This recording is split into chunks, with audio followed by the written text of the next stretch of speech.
Hey guys, comic quest के एक और एपिसोड में आप सभी का स्वागत है। तो बरसों से मार्वल के शोज का जो अकाल सा पड़ गया था, मतलब हमारे जीवन में जो सूखा सूखा हो चुका था, वो फाइनली खत्म हो चुका है क्योंकि मार्वल वाले अपनी नई सीरीज को डेब्यू कर चुके हैं चंदा मून नाइट के फॉर्म में। लेकिन क्योंकि हमें बहुत सारी चीजों के बारे में बात करनी है तो कॉमिक वर्स से मैं हूं मोहित और आज हम लोग ब्रेक डाउन करने वाले हैं मून नाइट के एपिसोड 1 का। तो बिना किसी के मुंह पर कपकेक लगाए चलिए शुरू करते हैं।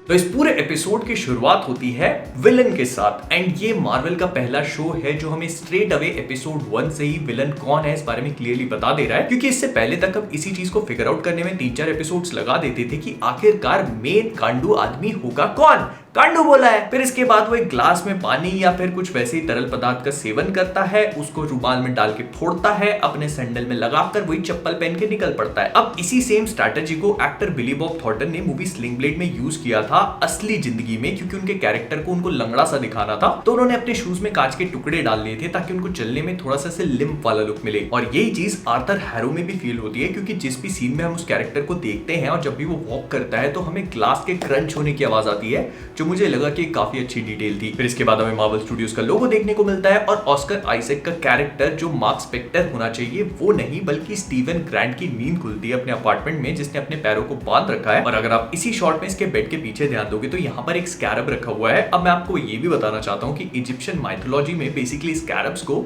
रिबर्थ या फिर रिन्यूअल से कनेक्ट किया जाता था और इसी एपिसोड में हम एक और स्कैरब को देखेंगे जिसका सिग्निफिकेंस इस पूरे शो के लिए काफी ज्यादा हो सकता है। फिर इसके बाद हमें ये पता लगता है कि स्टीवन ग्रांट बिल्कुल ही लेडूसी पर्सनालिटी है। इसने अपने बेड के आसपास रेत बिछा रखी है ताकि किसी के आने और जाने के बारे में इसको पता लगे। अब देखो, मार्वल की नई सीरीज आई है और मैं कॉमिक बुक्स के ज्ञान पेलिंग ना करूं, ऐसा कैसे हो सकता है। तो ये आया कॉमिक्स का ज्ञान मैंने पेला आपके लिए। तो मार्वल कॉमिक्स में मार्क स्पेक्टर जो है वो मून नाइट सुपर हीरो तो बनता ही है एंड मुझे पता है कि आपके कान भी पक गए होंगे सुन सुन के कि इस कैरेक्टर को मल्टीपल पर्सनालिटी डिसऑर्डर है, जिसमें से उसकी एक पर्सनालिटी स्टीवन ग्रांट होती है। लेकिन यहां पर मैं आपको ये बताना चाहता हूं कि कॉमिक बुक्स में जो स्टीवन ग्रांट है वो थोड़ा सा डिफरेंट है। वो इतना ज्यादा हग्गू टाइप का नहीं होता बल्कि एक play boy billionaire genius type का कैरेक्टर होता है, जैसे ब्रूस वेन या फिर टोनी स्टार्क है। और उसने स्पेक्टर कॉप नाम की अपनी खुद की कंपनी स्टैब्लिश करी है जो ऐसे लोगों को मार मार के उसने पैसा कमाया था उससे। लेकिन इस शो में स्टीवन ग्रांट थोड़ी सी डिफरेंट पर्सनालिटी है। तो जैसे स्टीवन ग्रांट मून नाइट की एक पर्सनालिटी है लेकिन इसके साथ ही साथ वो एक बिलियनियर भी है, तो वैसे ही आप भी खूब सारा रोकड़ा कमा सकते हो माई 11 सर्कल पे टीम बनाकर। माई 11 सर्कल एक फैंटेसी स्पोर्ट्स ऐप है जिसमें आप 2 टीम्स को मिलाकर 11 प्लेयर्स की अपनी खुद की टीम बनाते हो और उन्हीं प्लेयर्स के परफॉर्मेंसेस पे आपको पॉइंट्स मिलते हैं। अगर आपके पॉइंट्स आपके ओपोनेंट से ज्यादा हैं तो आप जीत सकते हो क्रेजी कैश प्राइजेस। और इस क्रिकेटिंग सीजन माई 11 सर्कल आपके लिए लाया है 1 करोड़ रुपए का ग्रैंड प्राइज जो आपको कहीं और नहीं मिलेगा। एंड इसके अलावा अगर आपकी बनाई हुई team cricketing legend VVS Laxman की टीम को बीट कर देती है तो आपको मिलेगा आपकी विनिंग्स का 5 टाइम्स। और जैसे सब कुछ कम था तो अभी नीचे डिस्क्रिप्शन वाली लिंक से जाकर डाउनलोड करने और मेरा कोड YT2022 का यूज करने पे आपको मिलेगा 20% का साइन अप बोनस। मतलब अगर 1000 रुपए डिपॉजिट करें हैं तो ऑटोमेटिकली 1200 रुपए हो जाते हैं। और यहाँ पे कहानी खत्म नहीं हो जाती, अभी जाकर साइन अप करने पे आपको मिलेगा 1500 रुपीज का साइन अप बोनस भी। तो देर किस बात की है, जाओ डाउनलोड करो and make your own team now on my 11 circle. फिर इसके बाद हम स्टीवन ग्रांट को बस में ट्रैवल करके सोते हुए जैसे तैसे घिसे पिटे तरीके से अपने म्यूजियम पहुंचते हुए देखते हैं और वहां पर उसकी मुलाकात एक लड़की से होती है जिसे वो एक्सप्लेन करना शुरू कर देता है एनिएट के बारे में। एनिएट बेसिकली 9 इजिप्शियन गॉड्स का एक ग्रुप था और उसी में से एक गॉडेस जो है वो बहुत ही ज्यादा इंपॉर्टेंट है हमारे इस एपिसोड के लिए, इनफैक्ट इस पूरी सीरीज के लिए। और स्टीवन उस लड़की को ये बताता है कि इजिप्शियन माइथोलॉजी के हिसाब से इंसान का हार्ट उसकी डेथ के बाद भी उसके काम आता है, क्योंकि उसकी स्कोर को उसी के बेसिस पे जज किया जाता है और अगर वो उस जजमेंट में फेल हो गया तो वो हेवन नहीं पहुंच पाता। और वो लड़की उससे कहती है कि जब मार्क हेवन नहीं पहुंचा तो उसे कैसा लगा, लेकिन मार्क कहता है कि वो मरा ही का है। एंड आई पर्सनली फील कि इस वाले डायलॉग में थोड़ा सा डीप मीनिंग हो सकता है, क्योंकि कॉमिक बुक्स में मार्क स्पेक्टर को अपनी सारी पावर्स खॉन्शु जो इजिप्शियन मून गॉड है उससे मिलती है जब वो एकदम मौत की कगार पे होता है तब। और खॉन्शु का तो ये कहना पड़ता है कि मार्क उस टाइम पे मर चुका था तो इन अ वे खॉन्शु ने उसको जिंदा किया है। तो हो सकता है कि उसी चीज को लेकर एक रेफरेंस हो। फिर इसके बाद हम स्टीवन की और भी कुछ कुछ चीजें देखते हैं जहां पर लोग उसका नाम कॉन्स्टेंटली भूलते रहते हैं। ये भी एक हिंट है उसकी खुद की पर्सनालिटी को लेकर। जब वो अपने आप को याद नहीं रख सकता तो फिर लोग उसका नाम कैसे याद रखेंगे। उसके पास एक डेट है जिसके बारे में उसको खुद ही नहीं पता। प्रोबेबली मार्क ने उस लड़की को पूछा होगा स्टीवन के बिहाफ पर, इसीलिए उसे नहीं पता, जिसपे वो 2 दिन लेट पहुंचता है। लेकिन उससे पहले हम बहुत ही ब्यूटीफुल सा कैमरा मिरर वाला एंगल देखते हैं जो रिप्रेजेंट करता है मार्क की दोनों पर्सनालिटीज को। इनफैक्ट इस पूरे एपिसोड में रिफ्लेक्शंस का बहुत ही ब्यूटीफुल तरीके से यूज किया गया है। अब घर पहुंचने के बाद स्टीवन वही सारा प्रोसीजर फॉलो करता है और जगह रहने की कोशिश करता है, क्योंकि उसे पता है कि अगर वो सोएगा तो उसे अपने आप पे भरोसा नहीं है, कहीं भी उठ सकता है। और इसीलिए वो कुछ गॉड्स के बारे में पढ़ने लगता है, जिसमें से उसे बार बार एक ही चीज समझ में आती है कि एक गॉड है जिसको कभी भी कहीं पे भी मेंशन नहीं किया गया और ना ही उसके बारे में बात करी जाती है। लेकिन हम लोग करेंगे थोड़ी देर में। लेकिन जैसे ही स्टीवन को नींद लगती है वो उठता है पहाड़ियों में और वादियों में, भगवान जाने कहां पर। ये यूरोप का एक कोई छोटा सा टाउन होता है जहां पर स्टीवन के पहुंचने के बाद उसका जबड़ा पूरी तरह से डिसलोकेटेड होता है। वो उसको ठीक करता है, कुछ लोग उस पर गोलियां बरसाते हैं। वो जैसे तैसे एक असेंबली टाइप की जगह पे पहुंच जाता है और पूरा टाइम उसके दिमाग में एक आवाज गूंजती रहती है जो प्रोबेबली खॉन्शु की होगी। अब इस पूरे सीन में हमें इस बात का रियलाइजेशन होता है कि आर्थर हैरो, जिसको हमने स्टार्टिंग में देखा था, कोई भी छोटा मोटा बंदा नहीं है। वो ऐसे आर्म्ड बॉडीगार्ड के साथ में घूमता है और कुछ लोग हैं जो उसको फॉलो करते हैं एंड वो उन लोगों को जज करता है। अब इस पूरे सीन में बहुत सारी कंफ्यूजिंग चीजें थी, तो मैं इजिप्शियन माइथोलॉजी और कॉमिक बुक्स का ज्ञान कंबाइन करके आपको पेल देता हूं ताकि आपको चीजें समझ में आ जाए। तो इसी सेम एपिसोड में आगे आर्थर हैरो और मार्क की जब आपस में बात होती है तो वो अवतार की बात करता है, जिसमें ये थोड़े बहुत ईस्टर एग्स ड्रॉप कर देते हैं हमारी ब्लू लोगों के फिल्म वाले, और उसके बाद अवतार एनिमे को लेकर भी जो लास्ट एयरबेंडर वाली थी। लेकिन मेरे ख्याल से ये सीन थोड़ा और भी ज्यादा डीप है। जैसे मार्क स्पेक्टर खॉन्शु का एक अवतार है, बिल्कुल वैसे ही मुझे लगता है कि आर्थर हैरो भी एमिट का एक अवतार होगा। अब एमिट को इस पूरे एपिसोड में 1-2 बार मेंशन किया गया है, बट आई फील कि यही इस पूरे सीजन का मेन विलन है। जैसे डोरमामू डॉक्टर स्ट्रेंज का था और उसके लिए काम कर रहा था काइसिलियस, तो वैसे ही एमिट एक बड़ी एंटिटी है, एक गॉड है जिसके लिए काम कर रहा है आर्थर हैरो। अब जैसा मैंने पहले कहा था कि जो एनियड है, मतलब इजिप्शियन गॉडेस का जो ग्रुप है, उसमें एक गॉडेस की बात कभी भी नहीं करी जाती और वो एमिट है। अब इसको आप लोग अमिट भी बोल सकते हो, लेकिन इजिप्शियन माइथोलॉजी में इसे एक डिमोनिस या फिर एक ऐसी गॉडेस माना जाता था जो डिवारर ऑफ हार्ट्स थी। अब इजिप्शियन माइथोलॉजी में क्या होता है कि अनुबिस जो गॉड ऑफ डेथ है, वो हर किसी के मरने के बाद उसको जज करता है और ये जजमेंट पास करने के लिए वो किसी भी तराजू के ऊपर उसी मरने वाले का हार्ट रखता है और उसके दूसरी तरफ एक ऑस्ट्रिच का फेदर रखता है। अगर वो सामने वाले की सोल में कोई भी भारीपन नहीं होगा या उसने बुरे कांड नहीं करे हैं दुनिया में, तो उसका हार्ट ऑस्ट्रिच के फेदर से भी लाइट होगा। लेकिन अगर उसने कुछ बुरे कांड करे हैं तो उसका हार्ट ऑस्ट्रिच के फेदर से भारी हो जाएगा और फिर वो अपनी सोल को खो देगा। अब इस प्रोसेस को कवर करने के लिए आती है एमिट, क्योंकि अगर उस इंसान ने कुछ बुरे कांड करे और उसका हार्ट हेवी है तो अमिट उसके हार्ट को खा लेती है, जिस वजह से उसकी सोल पूरी तरह से रेस्टलेस हो जाती है और इस दुनिया जमाने अंडरवर्ल्ड में घूमती रहती है, उसको रेस्ट नहीं मिलता।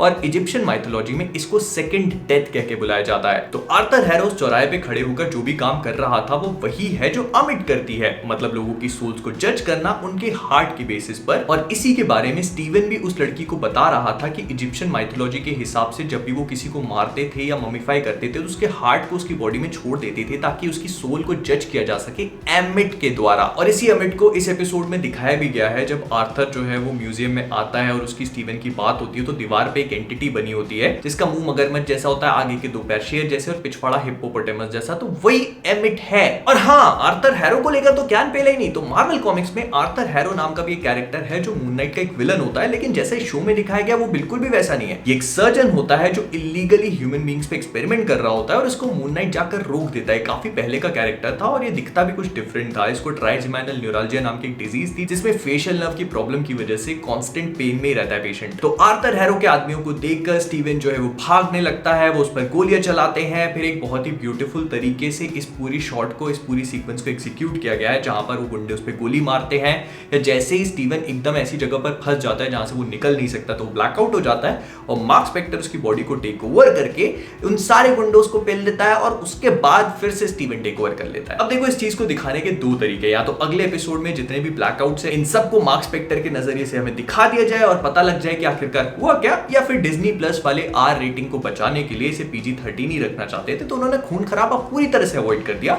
बट देन अगेन थोड़ा बहुत खून तो दिखाई दिया है। बट हाँ, मैं एक चीज और पॉइंट आउट करना चाहूंगा कि इस पूरी कार चेज वाली सीक्वेंस में जो सीजीआई था वो बहुत ही हल्की क्वालिटी का लगा, और अभी तक इतने मार्वल के शोज देखने के बाद हम थोड़ा अच्छा सीजीआई तो एक्सपेक्ट कर ही सकते हैं। इनफैक्ट इस पूरे एपिसोड का सीजीआई जो था वो एकदम ही छोड़ो यार। क्या तो इस पूरे सीन से हमें 2-3 चीजें जो समझ में आई है वो ये है कि आर्थर हैरो प्रोबेबली अमिट का एक अवतार है, मार्क स्पेक्टर खौंचू का अवतार है। मार्क स्पेक्टर आर्थर हैरो को रोकने के लिए एक स्कैरब अचीव करने गया था। अब स्कैरब के पास क्या पावर होगी क्या नहीं, ये तो हमें आगे वाले एपिसोड्स में ही पता लगेगा, लेकिन आर्थर हैरो की बात से ये समझ में आ रहा था कि वो प्रोबेबली अमिट को एक बार फिर से जिंदा करके इस दुनिया में लेके आना चाहते हैं। लेकिन इन सब चीजों के बाद जब स्टीवन की नींद खुलती है तो 2 दिन गुजर जाते हैं, उसकी डेट मिस हो जाती है, उसकी मछली मर के नई मछली आ जाती है, और वो फिगर आउट करने लगता है कि कुछ चीजें गड़बड़ है उसके साथ में। फिर उसके बाद वो क्लूज को ट्रैक करता हुआ अपने घर में एक मोटरोला का फोन ढूंढ लेता है जिसके साथ चार्जर भी है। जब चार्ज करने के बाद वो उसको ऑन करता है तो उसमें लाइला लाइला लाइला लाइला लाइला लाइला लाइला लाइला लाइला पता नहीं कितने बार नाम होते हैं। अब कॉमिक बुक्स में लाइला नाम की कोई कैरेक्टर तो एग्जिस्ट नहीं करती है क्योंकि मून नाइट का लव इंटरेस्ट कोई और होता है, मगर इन्हीं नामों के बीच में हमें डुचैम्प नाम का एक नाम दिखता है,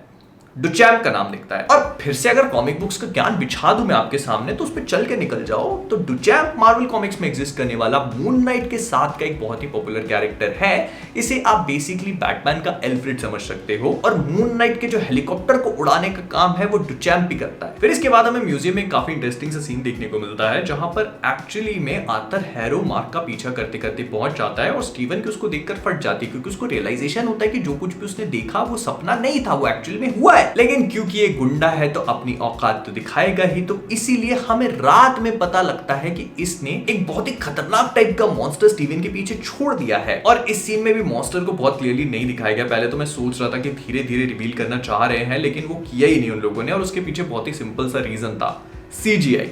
एक बार फिर से इस मॉन्स्टर के सीजीआई भी बिल्कुल हग्गू किस्म के थे। जब वो उस गेट को तोड़ने की कोशिश करता रहता है तो वो सीजीआई भी इतने फर्जी किस्म के लग रहे थे। मार्वल लेवल का सीजीआई बिल्कुल भी नहीं था। I don't understand why. तो स्टीवन भगते भगाते बाथरूम में पहुंचता है, वो रिफ्लेक्शन में देखता है तो उसको मार्क दिखता है। मार्क कहता है मेरे को कंट्रोल दे दे, मैं तेरी जान बचा लेगा, अपन दोनों की जान बचा लेगा। तो स्टीवन फटी में आके उसको कंट्रोल दे देता है और उसके बाद हम देखते हैं कि ट्रांसफॉर्म हो जाता है मून नाइट में।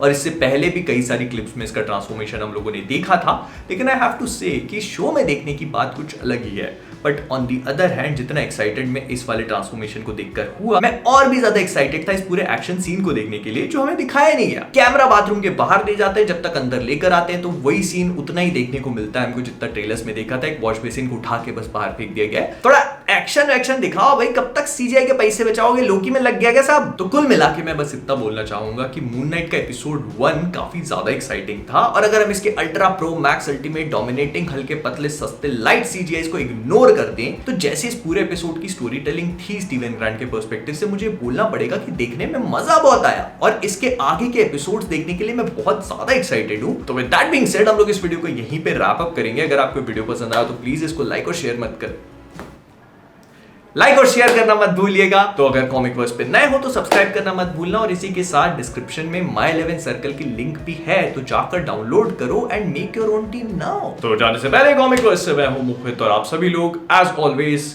Being awesome. How do we laugh? We laugh politely. Ha ha ha. Game involves an element of financial risk and may be addictive. Please play responsibly and at your own risk.